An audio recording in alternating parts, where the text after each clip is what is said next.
Welcome back to the Metal Exchange. Justin and Chris back again, episode 192, and we are doing a melodic rock album that surprisingly we have not yet talked about. Eclipse's Bleed and Scream, going back to 2012. But before we get there, Chris, my friend, how are you? I'm tired, but I'm good. Yeah, I know you were away this week. I'm heading out on Sunday. I know that a lot of change in the future for you. Not that it affects the podcast, but just the location where you're doing the podcast, I guess, more than anything else. Yes, that is true. No one should notice anything different except maybe the location of the video on the video version. Other than that, full steam ahead. I would be surprised if we even missed an episode, to be honest with you. So business as usual here in the at the Metal Exchange. Exactly, but I've been up since 4:00 this morning, so you'll have to excuse me if I'm a little slap happy today. Well, this is an album. Drunk, maybe is a better way of putting it. This is an album that slaps, so I guess it's worth it. But we'll get there in a little bit. I just want to mention a couple of things that I'd heard this week that were kind of caught my ear. The first was a single that actually came out today. The song is called "Rise Again." The band is Master Plan, and we had Roland Grappo on the podcast a number of, I guess it was probably a couple of years ago now, when we talked about Master Plan's debut album, which is honestly an album that I think both of us hold in extremely high regard, maybe even a Desert Island disc for both of us. So any new music from that camp is something that is definitely worth checking out. As I said, the single "Rise Again" came out earlier today.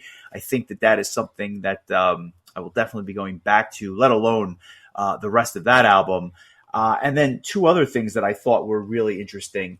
Somebody had sent me a song by a band that I had heard of, but never actually heard. And the band was called Matter Mortem. And I don't know why, I don't know how, but for whatever reason, this was a Norwegian progressive metal band that just completely never was really on the radar. So I got sent a track by theirs yesterday, and what really, I think, kind of attracted me to it more than anything else was the description, which is take Jefferson Airplane, mix it up, and add some metal to it, and all of a sudden you've got what this new song was. And the song, I believe it was called, well, I'll get the name of the song in a second, but I have to say that the description itself, spot on. And the song that I heard was called Towers, and I just absolutely loved it. It's from their forthcoming album, Old Eyes, New Heart. And I believe it's actually, as of the time of this recording, it came out today, but it's going to, by the time this episode drops to our non-Patreon folks, it'll be out for a couple of days. I have to check this album out. I loved the sound, and there was something like kind of retro about it, but at the same time, just like a progressive symphonic metal thing that I totally dig. Did you have a chance to listen to this? Yes, it reminded me a bit of Avatarium, the Sure. Doomish, symphonic Doomish metal band, who I like quite a bit. I thought this was cool. I'd be curious to see how the rest of the album is. Yeah, I certainly agree with that. It was just something I hadn't heard, and when I went back, I hadn't realized how long this band has been around. I think they go back to 1993, so you're talking over 30 years. So lots of meat on the bone there. And the other project, for lack of a better term, that I wanted to mention was a Scottish one-man project called Sgaile, Sgaile. I'm sure that I'm butchering the pronunciation of that, but this is a one-person musical project, and the album was called Traverse the Bailach. Again, I'm sure I'm butchering that as well. It's kind of black metal meets folk metal meets like atmospheric, almost, I guess you'd call it like an anathema or something like that. There was just something so attractive about this sound. And the production's kind of crappy. I got to be honest with you. Like, it doesn't even sound sonically good, but the way that these songs were constructed, I found myself going back to it. And I think I've listened to the album 3 times this week because something about it just really sucked me in. I'm going to post the track this week just so people can hear it. But the guy's name is Tony Dunn. again, he goes by Segeli, and really, really interesting stuff that I think people should hear if they haven't heard it yet. It certainly sounds interesting based on your description. I have two questions for you. Really, I'm curious if you heard either of these two songs. The first is from a band called North Sea Echoes, but is probably better known as Ray Alder and who else from Fates Warning? Is it Jim Mateos? Yes, it's their new project. They have a new song called Open Book. The album's going to be called Really Good, Terrible Things. I heard it earlier today, and it's kind of what I would have expected from those two in a very good way. Have you had a chance to listen to it? No, I heard that they had come together to create new music, albeit not under the Fates Warning moniker. But I haven't heard the single, and I didn't even know that it dropped. By all accounts, I have to assume it sounds just like Fates Warning. If ironically enough, just because more or less, yeah, it's does it it's have good. Like a I modern like sound to it, or yeah, I would say so. It's kind of more in the vein of like the atmospheric kind of side of Fates Warning. It's a little bit. I mean, I don't know if the whole project's going to be like this, but at least this first single has kind of more of like a chill vibe to it. So, and I missed the name of the song. What was it? The song is Open Book, and the name of the band they're going by is North Sea Echoes. I like it. I'm going to definitely check that out once we're done. Yeah, the other thing I was curious about was former Eldritch singer Terrence Holler released the first single from his first, I guess it's going to be like his first solo album. His band is just going by the name Holler, and the album's going to be called Reborn. The song is Do You Believe? Did you have a chance to listen to this? I haven't. I heard about the project, and I know that it's, I think, if I'm not mistaken, it's a little bit more like the hard rock or 70s style hard rock vein, although I have not heard the single. I would love to get him on and just discuss this project and how it came together, and really like the jumping off from Eldritch and everything he's been doing since. So I think we'll have to make a point to do that, but I've not heard it. How is the single? It's really interesting. Like, if you're expecting anything like Eldritch, you're not going to find it here. This is a very, I thought it was a very 80s-esque kind of song with like really prominent synth. I thought it was a really good song, but it's a Sounds very like it's different, right up your alley.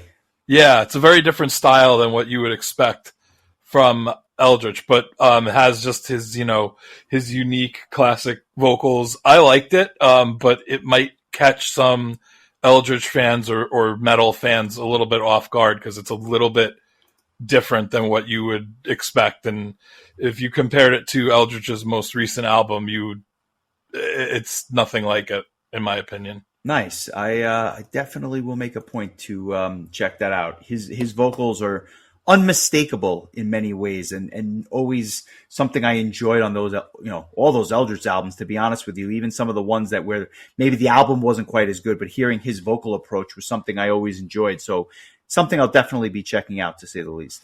Yeah, I'm looking forward to hearing the rest of the songs. I am not 100% sure when the album is going to come out, but I will look it up. But in the meantime, I just will mention one other album that I actually listened to today, and that was the band Metalite. Their new album was released today, called Expedition 1. This one's been kind of in the making for a while, because I feel like the singles for this album have been dropping sporadically for a while, possibly even back into like 2022. But it's a full 16-song album. The last two songs are marked as bonus tracks, but they're on like every pressing of the album, so I'm not sure how much of a bonus it really is. But the album's good. It's pretty meaty, as a 16-song album, tends to be. But if you like that style, it's kind of Amaranth-esque. It has kind of that like poppiness to it, but without the harsher vocals or male vocals at all. It's It's really enjoyable. I've always been kind of a fan of the band, and I'm looking forward to listening to it a couple more times and just really letting it sink in. So Nice. that was what I listened to today, along with the I feel like new that's Green Day album. Nah, yeah. Well, I've listened to that a couple of times myself. I feel like Metalite is really taking what Amaranth is doing and maybe even turning up the poppiness just a little bit more. But I feel like that genre is becoming a genre unto itself, which is like that. I don't want to call it pop metal, but that's kind of what it is, especially when you have like the female leads, and it's just very, very accessible, I suppose is the word I would use. And I think some would argue not even metal, but that's a conversation for another day. Yep, and that Holler solo album will be released on February 22nd. So Nice. So it'll be here, I suppose, before you know it, a couple of weeks from now. yeah, you can get it on Bandcamp or pre-order it on iTunes, wherever you get your stuff from. But I'm excited for that. I think that'll be quite good. Nice. I look forward to that as well, but I look forward to going to Sweden from 2012. A band that, again, when I talk about how long this band has been around, we're going back 25 years. This band started in 1999. And I will admit, this album, Bleed and Scream, came out, I guess it was their fourth full-length release. It came out in 2012, and it was really my first exposure to the band. I did not hear the first three albums. And to be completely honest, I didn't hear this album the year it came out. I heard it shortly thereafter, I think in January or February of 2013. And at the time, I was so blown away that had I had a year-end list, I think this would have probably made it, if not top five, maybe even higher for 2012, although I obviously heard it a bit late. But I just loved this album when it came out. And it's funny because sometimes that first exposure to a band sets an artificially high watermark for some reason. And in my opinion, the band has always been kind of chasing this type of release for my ears. Not to say that I don't like their other stuff, but much like I alluded to in the Best of 2023 episode, their new album didn't really resonate with me because I still hold this album in a lot higher regard. Although I will say, going back to it, I do have a little bit of a different impression than I once did. Okay, yeah, that's interesting. I think I had mentioned in our, year in review episode that I thought that they've developed a little bit more of a poppier sound in current times. I feel like this is a little bit more on the heavier side. This was also my first experience with the band, and I believe you introduced me to them right around the same time that you got into them. I have them on a playlist of mine as early as 2013, which was the year after the album was released. So they were on my radar as well, right around the same time. I don't even know that I've ever really gone back and listened to those previous albums, but I've listened to every album from Bleed and Scream on and have been a pretty big fan of all of them. I feel like Eclipse has always been a very consistent band when it comes to their releases. And I mean, their most recent album was, I believe, in my top 20, if not, top 25 in 2023. They just, I always look forward to their releases. I just think they're a really good band, and we had the pleasure of seeing them at Prague Power, which I remember when they were announced, I was like shocked at how low down the list they were. I would have guessed that they were like a second to headliner type of band, and I think they were the third band that played on Saturday, maybe even the second band actually. I had a little bit of a personal issue towards the end of their set, but thankfully I caught pretty much the entire thing. So that was a really awesome experience. I'm glad that my mental break didn't happen until the end of the set. So. Honestly, dude, that is a night I will never, ever forget for that reason, but also, of course, seeing Eclipse. It was definitely a highlight for me as well. And a band that I'm longing to see again. Like, I just feel like they're long overdue. It's been about a decade or so it's time to see these guys again. But for those that don't know, this is really kind of the brainchild of vocalist and guitar player and bass player Eric Martinson. He's joined by Robin Bach on drums, Johan Berlin on keyboards, and the great Magnus Henriksen on guitars, who does a lot of the leads and even some of the rhythm guitar work. But this album, what struck me right away is, even going back to it, I say to myself, this defines in many ways the Frontiers label. And I kind of joked about this at the end of our last episode. This is a Frontiers release. And if I had to play an album or a song from to describe the label, I think you could do a lot worse than picking a song off of this album and being like, if you like this, you're going to like 85% of the stuff on the label. Because with the exception of a Vanden Plas or even a Seven Spires, who I think might now be on the label, most of the stuff is in this ballpark, I think. Yeah, I remember this. Eclipse and Dynasty were like those first two bands for me that really encapsulated that type of sound. And I find myself gravitating towards bands like that, see Crown and how high they were ranked on both of our lists in 2023. And that's kind of also in that type of vein. But yeah, there's just something about just how catchy. I mean, that's the word that I think would be best to describe, like, especially this album. It's just that the songs are so catchy. The hooks just get stuck in you, and you're just like, I think listened to this album like 3 times in preparation for the episode because I already knew it quite well, and I just enjoyed the hell out of, all 3 times going back and listening to it again, including it like about 7:30 this morning on a plane. So no bad time for Eclipse, I have to say. But I think that I agree with something you said, and I just want to note it here. They have gone in a poppier direction, and I don't mind that in and of itself. But part of the charm of this record, and I'll get to it on the tracks where I think it really resonates, but part of the charm and the allure of this album is the fact that there is a bit of balls behind it. And there is a crunch to a lot of this stuff. And I feel like for whatever reason, they've moved a little bit away from that and just, I think, tried to go for, more, I guess we'll call it radio-friendly hits for a band that's not on the radio, which is kind of funny. But what I always loved about this album was that some of these tracks, they almost touch on power metal in a way, and not all of them, but a handful. And some of them really have some gravitas behind it. And I think that was what I always had in my mind when you combine it with the hooks, and just what I've been searching for ever since. Yeah, I can't really disagree with any of that. I feel like this type of music does lend itself to the power metal style, especially guitar-wise. It's hard to kind of verbalize like what makes this melodic metal different from power metal. But there is, I don't know if it's just the hooks, and it's a little bit less like over the top and a little bit more straightforward. Yeah, a little less double bass drum. I think you only get it in spots on the album, and it doesn't and it doesn't really have the gallop that we often associate with the power metal.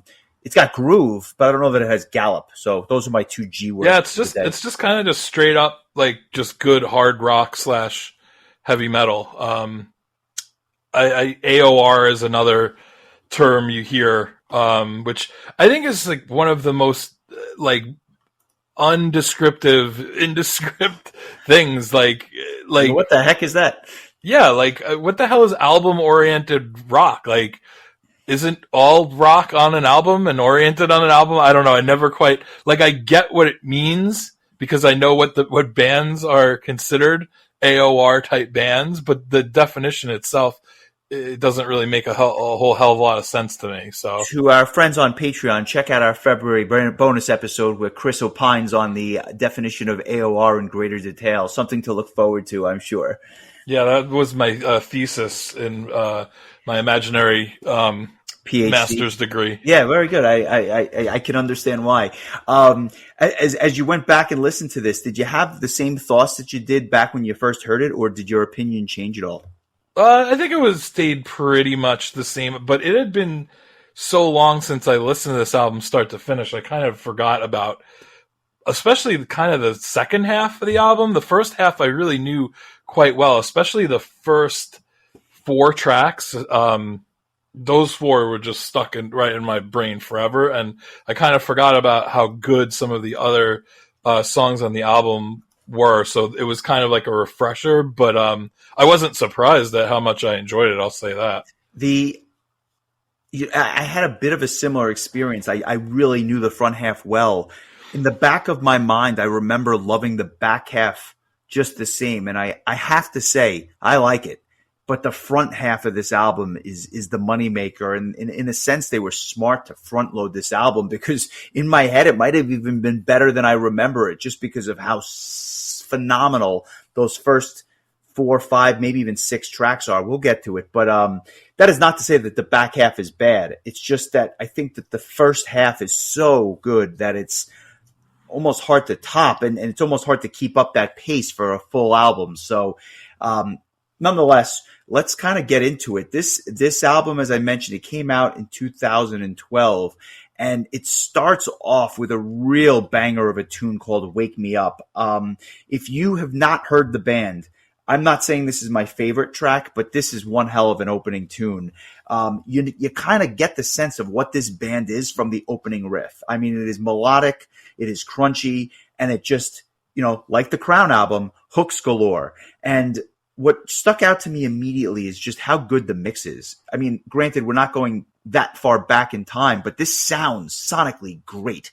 The guitars are up front, the drums pop, but you can hear the intricate bass lines that kind of permeate the album as well. And I really would be remiss not to point out the mix on this thing.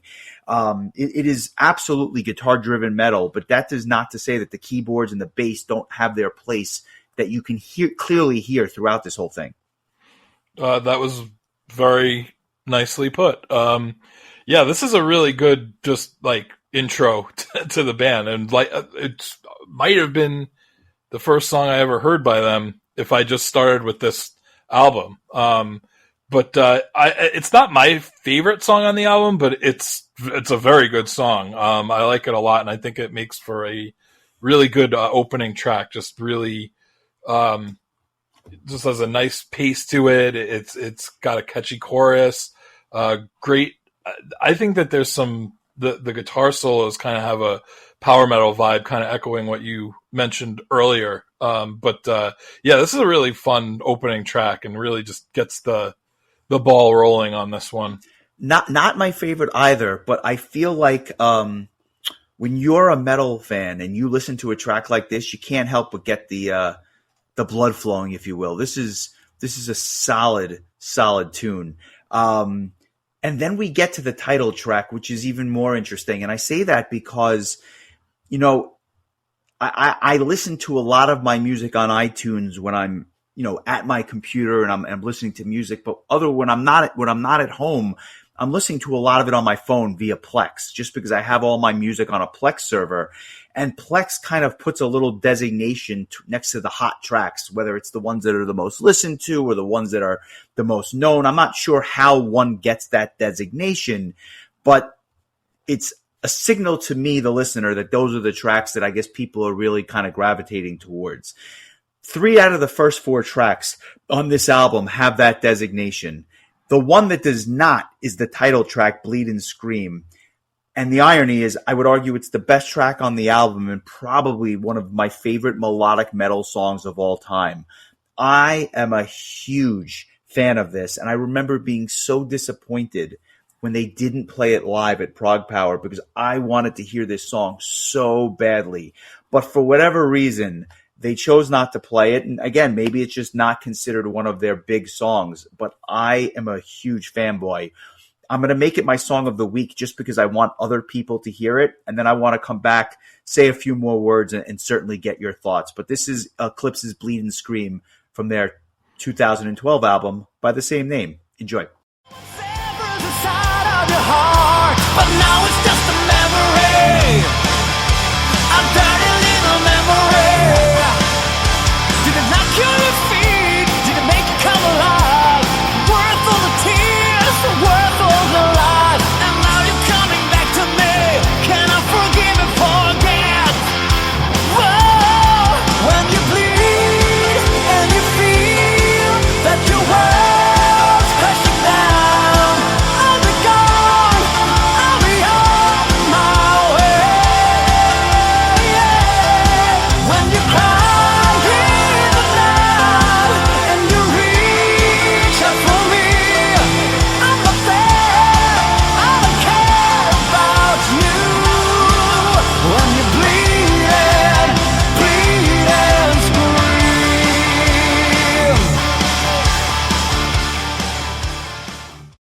that opening riff that you hear on this song is just a tad slower than the opening tune, but it is so catchy.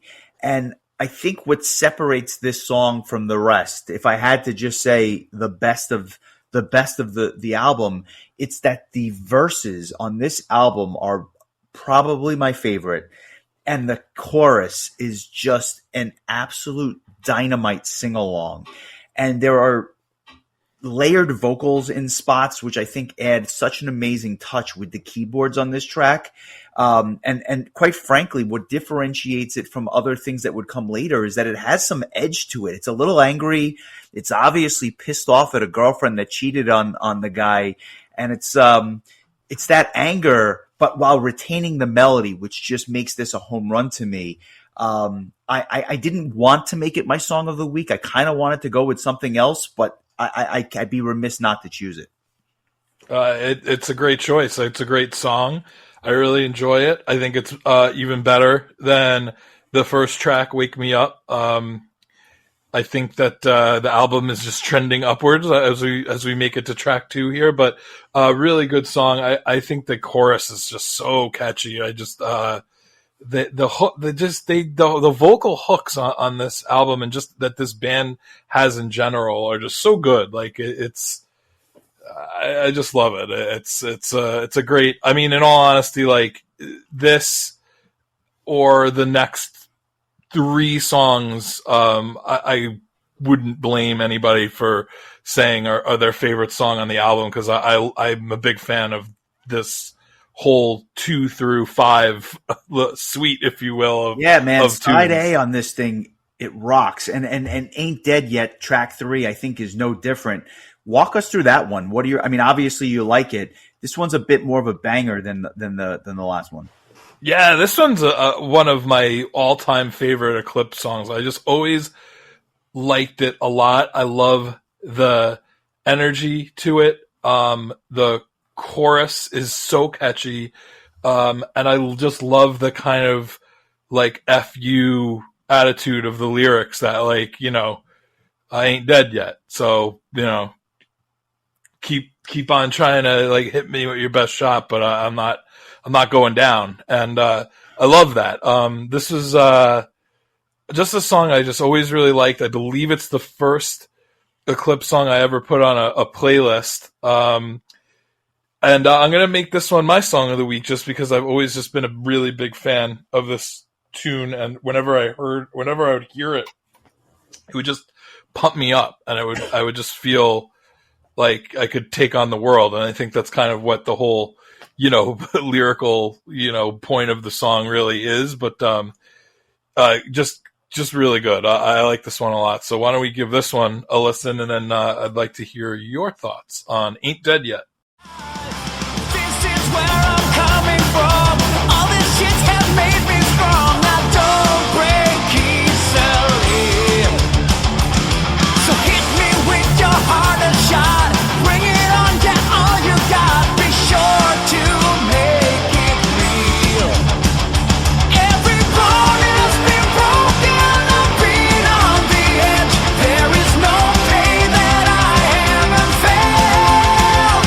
I have faced all my demons, long as I've held. My candle's been burnt at both ends. Ain't dead yet. Look the devil in his eye. So just bring it on. Make it hard, make it strong. Ain't dead yet.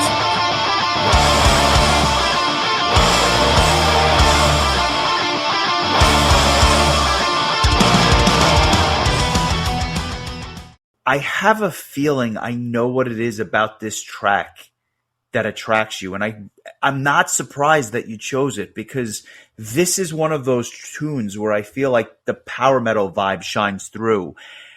I think I hear a bit of Primal Fear in the way that the guitar riffs are kind of come off.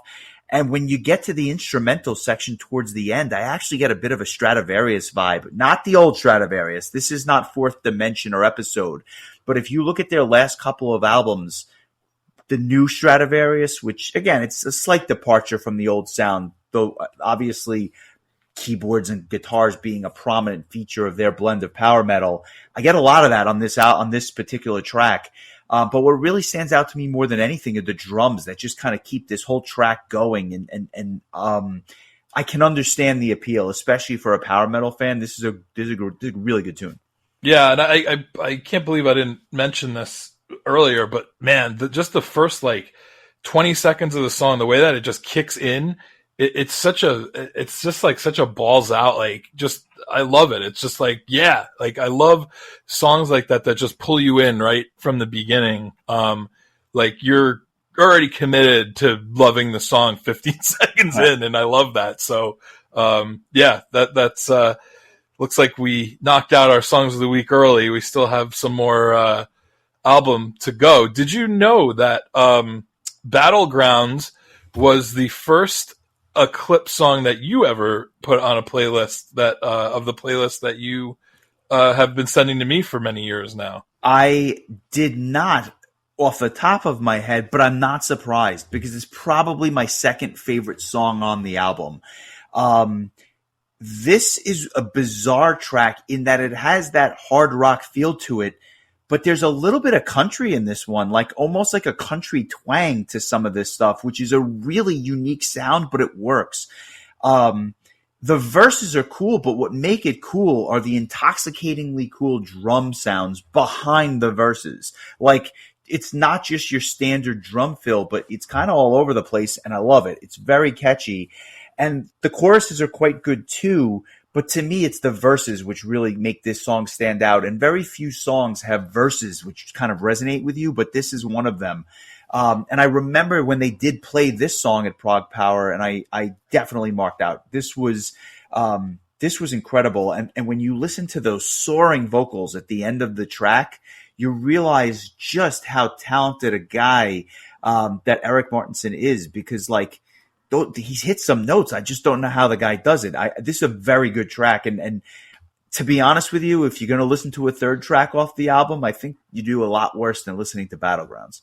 Yep. Or you could just listen to the whole damn album. But there's a technique that Eric uses in his vocals that I absolutely love. And it pops up a number of times in this album. And this song in particular, it's where he will sing the same part, typically the chorus, but as the song progresses, he'll sing it a little bit higher and more powerful. And Agreed. The way he ends the final chorus in this song, with just a little bit higher, like a higher octave and just a little bit more force, before he kind of does that long, like, soaring portion that you mentioned. I love that because it really, I think, puts an exclamation point on this song that's already catchy as hell to begin with, but it's almost like, let me just stamp the end of this so that you really, really drive home how memorable it is. And I love that he does that. There's, I think, at least a handful of songs in this album where you notice that rather than just repeat that, do that chorus the same way it had been done previously in the song, just to, give it that little extra punch, just to make the end of the song that much more memorable. Yeah, well said. I think that is excellent, and I definitely think that is part of the allure of this track, to say the least. A gem of a song. And as you kind of make your way to the end of side A, if you will, with the next track, A Bitter Taste, you kind of need something a little bit different at this point. And they do it with the first of what I would call two phenomenal power ballads on this album. This track screams Frontiers. This might be the definition of Frontiers with this particular track. The verses just provide this big buildup to a chorus, which, while it's not like you haven't heard this before, it's still so good. And the fact that they're able to write songs like this, I think, is a testament to their songwriting abilities. And it provides such a nice contrast to those first four songs, which all bangers in their own right of varying speeds and degree. And then all of a sudden, with about a minute and a half or so left in this track, this instrumental section just picks up pace and kind of ends like getting shot out of a cannon. I have to say, it's probably my favorite part of the song just because of the contrast that it provides to the beginning part of the ballad. Great guitar solo, Really cool track. I kind of forgot how good this song was. I was reminded immediately when a little bit more than a minute and a half into the song, where you think you're listening to like this really like chill power ballad, and then the friggin' guitars just come back in, and it's like this song for a ballad really has some balls to it, which I think makes it really cool instead of just, your run of the mill power ballad that everybody has heard, it's this kind of, dichotomy between like this mellow sound and then this heavier sound. And then, like you said, they kind of finish things off with more of a heavier solo-y kind of vibe, and then just chill back out for like the last 30 seconds and kind of return back to how the song started in this like mellow way. But I really like the back and forth between the softness and the heaviness. I think it makes for a really unique type of power ballad. And this was probably my runner up for Song of the Week. It was close, but this was probably more of a surprise because like Ain't Dead Yet, it was a song I always have known to like, but this was like, I kind of forgot how great this tune is. So I'd say like for the first 5 tracks, like they hit a home run, I think, for the first half of this album so far. I mean, when Wake Me Up is like probably the weakest of the 5 songs, you're doing pretty well. So yeah, good stuff. I agree. I just think that this is where now the songs begin to take a little bit of a dip. Not all of them, but I think Falling Down, the 6th track, this is where I think we get a little pedestrian on this track. It's actually got a drum solo to start, which is interesting because not many songs start with like an extended little drum solo. The song itself is kind of mid-paced, very much in the Dokken vein. And what I think stands out to me more than anything else are actually the bass lines on this and how they play so nicely off the riff, the main riffs of the song. It has this very emotional, impassioned chorus, but it just doesn't hook me as well as some of the ones that have come before it. So I have to say the song itself is a bit pedestrian to me. So where they had been hitting triples and home runs, this is more of a single. Not a bad track, just not my favorite.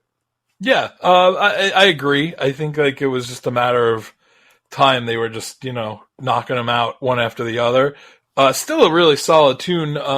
Definitely deserves its place on the album, but just has the unfortunate position of batting, cleanup after the last 4 tracks. It's but it's good. It doesn't. Bases. It doesn't clear the bases, but I think that it does a nice job of bringing the runner from third in from the runner from third in. So yeah, I mean it's no secret that I think that we both don't. We both would say there are not any bad songs on this album. No, just different degrees of how good they are, that kind of a thing. Right. What is your thought of SOS? Because to me, this is a bit of a return to form. Vis-a-vis the beginning half of the album. Yeah, I like it more than Falling Down. I'll say that. I don't know that I necessarily like it as much as some of the stuff from the first half, but yeah, I think it picks up a little bit more steam. It's got kind of a nice mid-tempo gate to it. I feel like the drums especially really just keep the beat and the pace of the song going. It's a solid tune. I'd say it's slightly above average, whereas Falling Down might have been average, but I still think that it doesn't quite reach that greatness of tracks 2 through 5 for me in particular. I would agree with that. I do like this song. I might even like it a little bit better than you. I like the keys especially, and I think that the chorus is quite catchy. But I always think to myself, this was a song that I would have liked to have heard live as well. I feel like it would come off even better live than on the album because it has that sing-along type of chorus feel to it, which I feel would get a crowd going. Not my favorite song on the back end, but definitely better than Falling Down. And it provides a nice segue to Take Back the Fear, which is probably the other real power metal track on this album, in my opinion. somewhat underrated and actually a song I think in many ways that I forgot about. This is the type of song they just don't write anymore, and it's missed. I'll be honest with you. I hear a bit of Hammerfall in this, which I know is a kind of an odd comparison to another Swedish band, but for some reason I just hear it in the way that the guitars are presented. And I like how the bridge just leads into the really interesting chorus. And you had mentioned this earlier, but this is another example of Eric Martinson going higher up the octave as he gets towards that last chorus. I like this tune. I actually had forgotten about it, but I'm glad I got to revisit it. Yeah, this is my favorite song, since A Bitter Taste. I think it's better than the previous two. It picks up that similar fast pace that we kind of heard in Ain't Dead Yet. I feel like if you were going to compare this to a previous track, that'd be the one. Like you said, it's got kind of that power metal vibe, and it's just it really chugs along. It's got a really nice fast pace to it, catchy chorus as most of these choruses tend to be. I like this one a lot, and I agree with you. I kind of forgot about this one, so it was kind of a pleasant, reunion, I guess you could say, like rediscovering it again. But really, really good tune on the second half that really just has such a daunting task of following, such a strong first half. It is not an enviable position to be in, if I'm being completely honest with you, but this track does a nice job. And then we get to, the last three, the first of which is The Unspoken Heroes. And this, I think, is kind of a song that you want to air drum to. And it's a bit quirky in a way. You never lose the Eclipse sound, but it's a bit quirky and probably not my favorite, maybe one of my least favorite on the back end. And I think it deserves its place back there. It almost has a bit of a B-side vibe to it. Like, it's just a little bit different from the rest of the album, and I can't even articulate why. Not bad, just a bit different. I'm wondering if maybe you could put it into words better than I can, and what your thoughts are on this one. I cannot. Yeah, I kind of agree with you. It does kind of have, I don't know if by B-side it means that it's not quite up to par with the previous tracks. Yeah, it's not even the quality. It's more so just the songwriting approach, or the fact that it's just a little different. Like it doesn't fit in with the rest. It doesn't fit in. Not that it's bad, but maybe they should have just left it on or put it on the next album. That kind of a thing.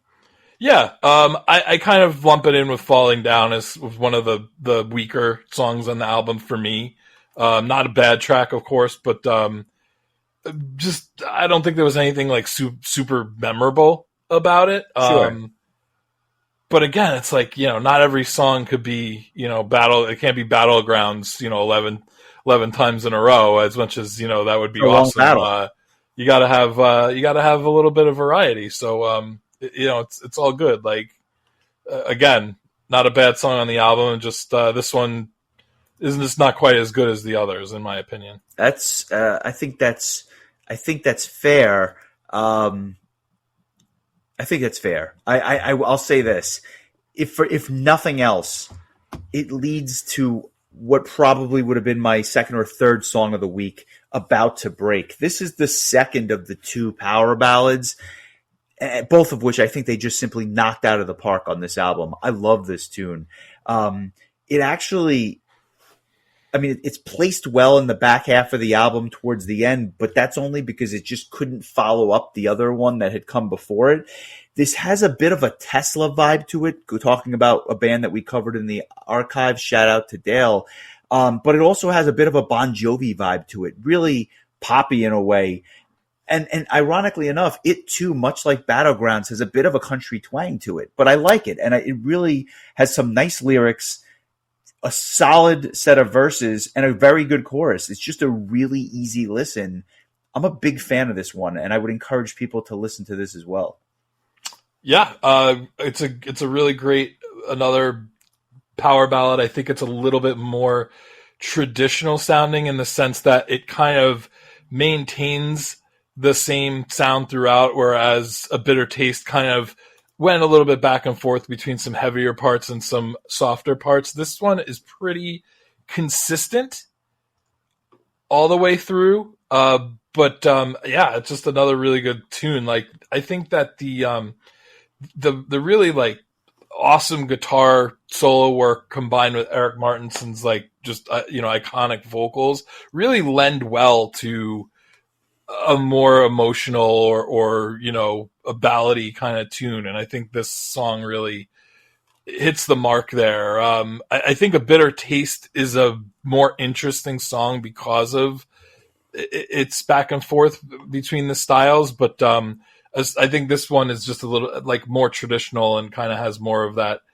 traditional feel of a power ballad. Both are great songs. If I had to pick one, I'd probably lean slightly towards A Bitter Taste, but this song is very good as well. So I listened to this, and I what I wanted to bring up here, and I actually thought it would be like the perfect segue. I feel like they should be doing an acoustic album at some point. I feel like this is a type of song where they should have just like put this and some of the other stuff that they've done since and just make like a best of acoustic. That would be really interesting. I noticed that the Japanese pressing of this album has a acoustic version of Battlegrounds, which I have never heard before. I would be very curious to hear that. I think that would be interesting. Yeah, this would have been cool. Like, had they done the annual Prague Power acoustic show when they were in Atlanta, because I just think that it would be really cool to hear like a stripped down version of this band, similar to Pretty Maids did an album like that. I think it was actually called Stripped. Yep. And it was just like acoustic versions of some of their rockin' songs, and it was really cool to hear them done in that way. So I agree with you. I think that would be really cool. I will point anybody who is a fan of this band in the direction of the Viva La Victoria tour, TOUR, DVD and or CD. It's lots of like great tunes from the band throughout their whole kind of run. And actually I believe that there's some acoustic tracks on there, although I don't really remember them that well, or if they were part of the DVD. I watched the DVD when it first came out, but that was like for about a little over 3 years ago, so it's a little not so fresh in my mind. But I would definitely recommend. I remember it being a very enjoyable DVD, or I don't remember if it was a Blu-ray DVD, whatever it was, but it was cool to have a video form of Eclipse, and I believe it's their only live DVD or Blu-ray that exists. So I will give it the stamp of approval for as the resident DVD monger. I like it. I would recommend it for those who are a fan of this band or this type of music. I have to make a point to watch that as well. I got to be honest with you. It's I'm curious, to say the least. I've never seen that. I have a feeling it's probably very polished and sanitized in a way, but at the same time, I'm sure it's an enjoyable watch. Yeah, I would recommend it. The album wraps up with After the End of the World, a song that I quite frankly forgot about. This was one of the other ones where I don't know, I can't remember everything, and this is one of them. It's by far the longest track on the album, and it's not that long. It's just over 6 minutes, but long enough that it stands out, I think, in comparison to the rest of the songs on the album. What do you think about this closing track?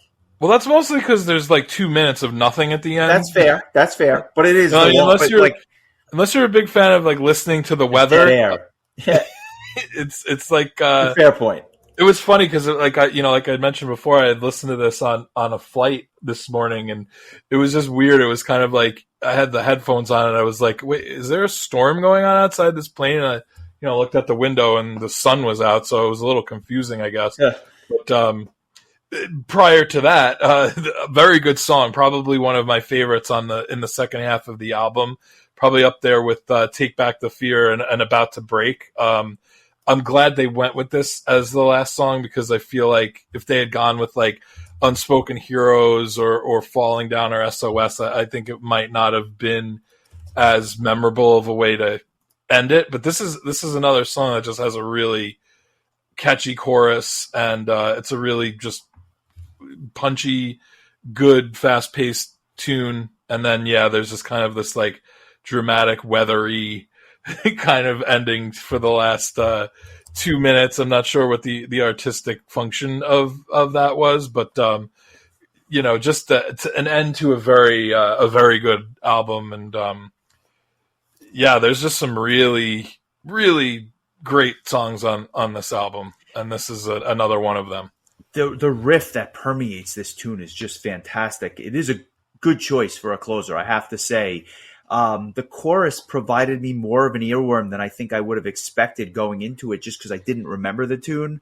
But I left this week with it stuck in my head, so I guess that's a good sign. It obviously served its purpose, and the lyrics don't hurt this either. It has just a big time ending feel to it, and I feel like it was almost penned specifically to close out the album.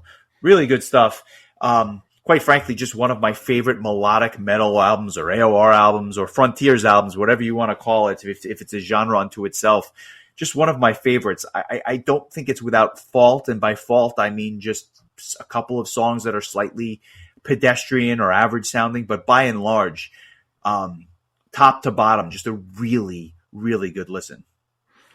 Absolutely agree. I think Eric Martinson is one of the great vocalists of current times. I'm a big fan of his project with Ronnie Atkins called Nordic Union. They have 3 albums, and all 3 albums are very good. And if my first exposure to him was with Wet, the project that he did with resident favorite Jeff Scott Soto, which is another phenomenal set of albums if you haven't heard those. Yep, and I just found out today that Wet is the abbreviation for the 3 bands that the members came from. Oh yeah. T being Talisman, E being Eclipse, and W being I forget who. Work of Art. Yep, there you go. I never knew that. I just thought it was one of those things like WASP, where they were just abbreviating a word for some reason, and you never really quite knew why. Well, now see, you learn something new every day. I wish you. I didn't realize that you didn't know that, but no, it's all good. It's I love those albums. I think it's something that we should actually cover at some point, because there's some really cool material that I'd love to discuss. But that will be a story for some other time, possibly later this year. I'm really curious. I have 2 questions for you. One, of course, scale of 1 to 10, what are you rating the album? But I want to follow it up with, having been a big fan of every album since, where would you rank it in terms of the pantheon of Eclipse albums that would come after it? That's a really good question, and that would involve me remembering the rest of. I could definitely speak to their most recent album, because it came out last year. It was pretty high on my list. Let me pull up my Eclipse library. I remember thinking that Armageddonize, which was the album that followed this, was a little bit of a disappointment, just because I think this was such a strong album and it was kind of hard to follow. I really enjoyed Monumentum, which came out in 2017. Paradigm, I don't remember as much, other than like the songs that I listened to a lot, which included United and Viva La Victoria. And then there was Wired in 2021. I don't particularly remember that one super well either. The Saturday Night Hallelujah song I definitely remember, because that was the first single. And I really enjoyed Megalomanium. Easy for you to say. Yeah, for real. But as best as I can remember, I think Bleed and Scream is definitely the album I enjoyed the most. Like I mentioned earlier, I am not familiar with the first 3 albums that the band released. It's just kind of like one of those things where you jump on wherever they're at, and you just kind of follow from where you're at, and you just don't go back. And I also think that it's kind of like, it felt like this was going to be hard to top anyway. So it's just like, I just felt like, all right, I guess I won't even bother. I get it. I get it. It's almost like if anything before this was that good, you probably would have heard of it or made a point to check it out earlier, if that makes sense. Yeah, definitely. So scale of 1 to 10, what are we giving this then? I'm going to give this one an 8.375. I just think it's a very good album. There's definitely a handful of songs that are like 9s or above for me, and then there's some songs that are kind of pull it down a little bit, but I still think that it's a very, very good album. I'd be curious where this, if we had to do like a head-to-head between this and Renatus by Dynasty, which one would rank higher, or if maybe one of us liked the other one better than the other. I don't know, but I think of that as another one of those seminal, frontiers style melodic, hard rock, heavy metal albums. So I'm curious where that would fall, but this is definitely one of my favorites in that genre, and definitely one of my favorites, if not my favorite Eclipse album. That is an interesting comparison insofar as came out around the same time, similar vibe, although I think that's a bit heavier and a bit, I don't know, just a bit different. But that being said, that album's top to bottom is just stellar and arguably more consistent even than this album. I think we have to do that one, to say the least. But for this one, you and I are almost in lockstep. I have this at an 8.25. I think it is not without its flaws, but the standout tracks on this, of which probably more than half the album are standouts, are just phenomenal. It's just because not every song is perfect. I can't have it in that 9 range, but it's not far off. And it definitely satisfies the need when I'm listening to this genre, and this week was no different. Very nice. Yeah, it's another one. Last week we were, I think, just about an eighth of a point different on Rhapsody. So it looks like we're, and actually same for the prior album as well with Heavenly. So I gotta be honest. I either have to pick a black metal album to break the tie, which is obviously one way to do it, or our next album by request might just do it, because I have no idea what the scores are going to be. But unfortunately, to our listeners, you're going to have to wait until the second Monday of February, because next week we are bringing to you a special recap episode of my trip of 70,000 tons of metal, which I leave, which will actually be on by the time this album or this episode drops. So 70,000 tons next week, a request album from one of our Patreon members, Keith. I hate you. I'll just say that this is an album that we've been putting off and just not getting to, but it is time to dive into said album, and we'll leave that for a bit of a surprise. And then I just wanted to mention a couple of news items just because I thought they were timely. The first of which is some sad news, especially for, I think, somebody like yourself. Big fan of Tommy Johansson, who has left Sabaton after, I think, 7 years with the band. What are your thoughts on this?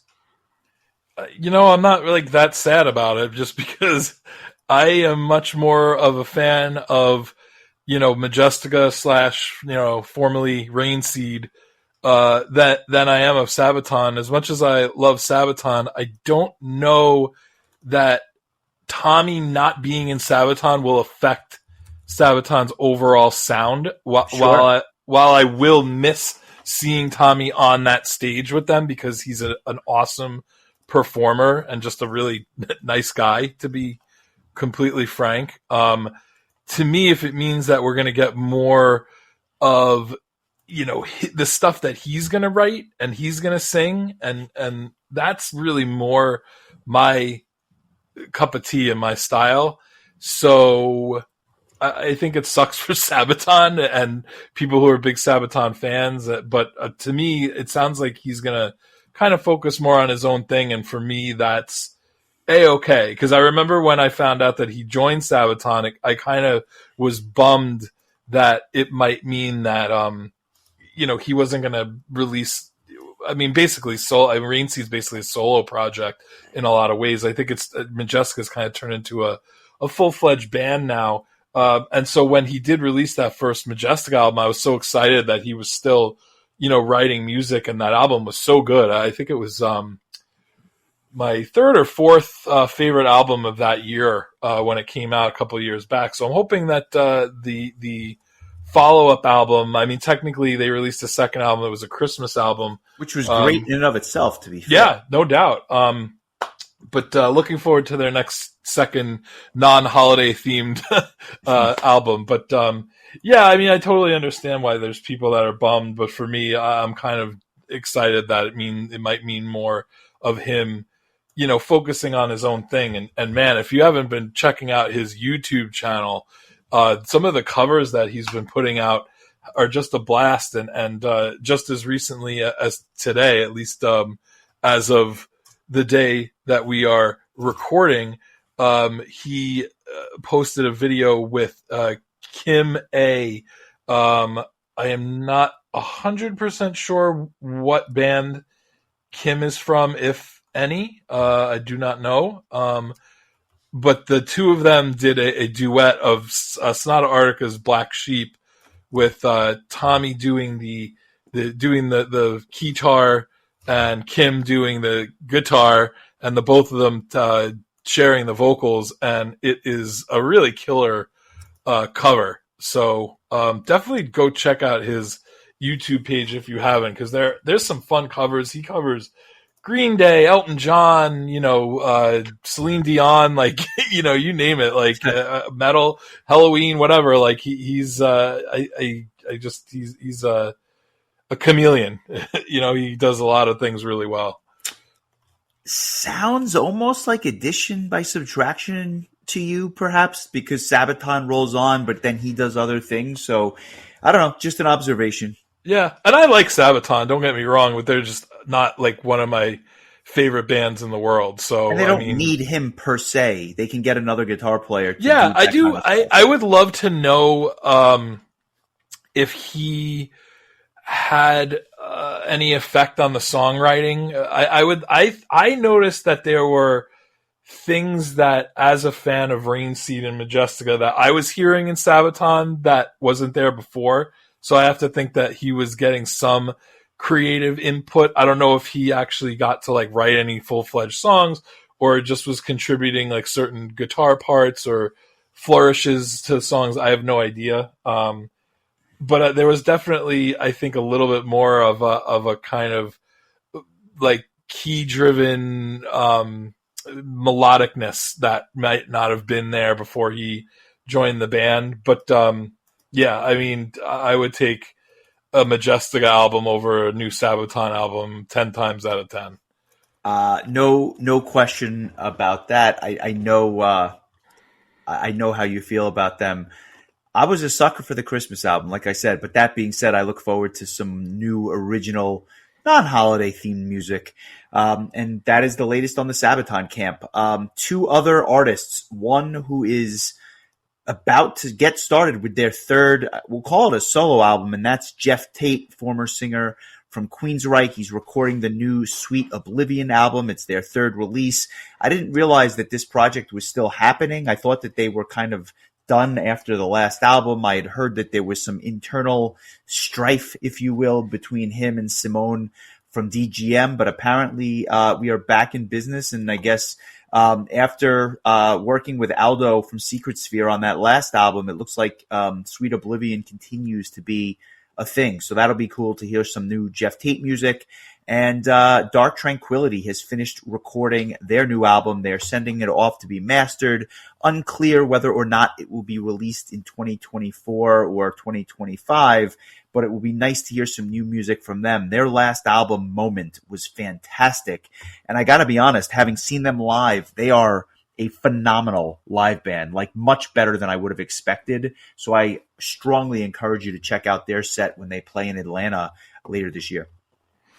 Yes, I think we probably should cover one of their albums before then, just to get me, wet Primed the whistle, if you will. What's that?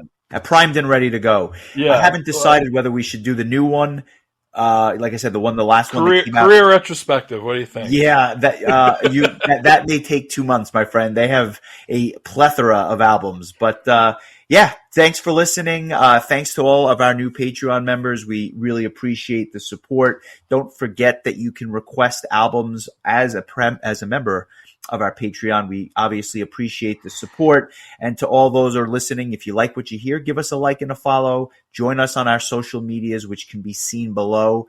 And we'll got something a little special for you next week before we come back to our regularly scheduled format the second week of February.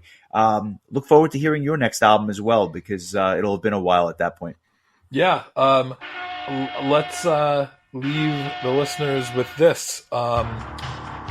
What are the 5 bands you are most looking forward to seeing on 70,000 Tons now that one of them may have just dropped out for you? Oh, God. One of the ones would have absolutely been Draconian. I was so looking forward to seeing this band, and now they're not playing. So that was kind of a kick to me. But still, they go on with 60 bands, and I'm looking forward to a number of them. Good question. If I had to pick 5, you mentioned Dynasty. I have to say I look forward to seeing them again. It has been quite a while, so they are definitely on my list. I think that I have to put Threshold on there just because I'm such a massive fan of the band, and I'm happy that they got announced. Vision Divine, really, really awesome to see them, to say nothing of the fact that Fabio Leone is going to be on the boat with Angra, so I have to assume that they do one of those old songs off the first album with Fabio, and I will be filming it for you because I know that is something you'll want to see. So I have to put that up there. If I had to go with 2 more, they had just announced Wolfheart, which is a melodic death metal band featuring one of my favorite songwriters, the guy from Before the Dawn, and just a number of other projects, including just a great songwriter. I have to put that up there. And I'll say, I don't know,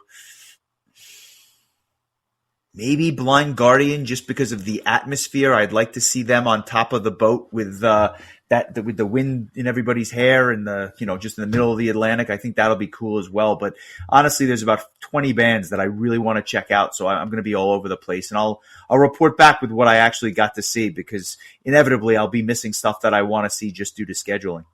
Yeah, I saw that they just recently added Temperance. Arion, not to be confused with Arion. Arion got announced, which, by the way, they were very good at prog power.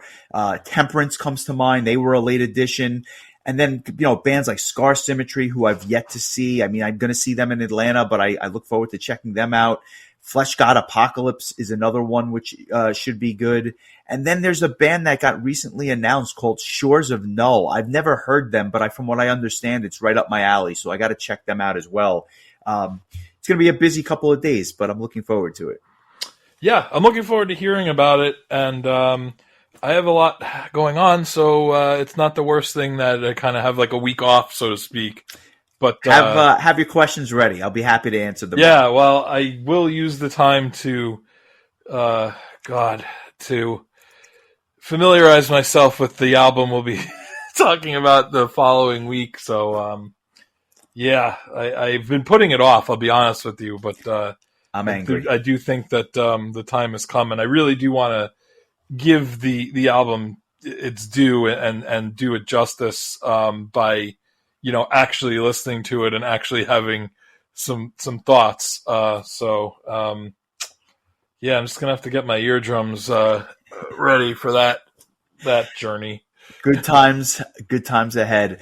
Enjoy, my friend. Well, it's nice to have you back in town, and good luck with everything. I know there's a lot going on with your personal life, but I look forward to plowing ahead in 2024. Yeah, I know. Had we not mentioned it, I don't know that anybody would have ever been able to tell the difference, to be honest with you. Fair enough. But nonetheless, enjoy your week, and I will catch you next week when I report back on 70,000 Tons of Metal. All right, well, you enjoy that trip, and tell Van I was asking for him. Will do. Cheers, my friend. See ya.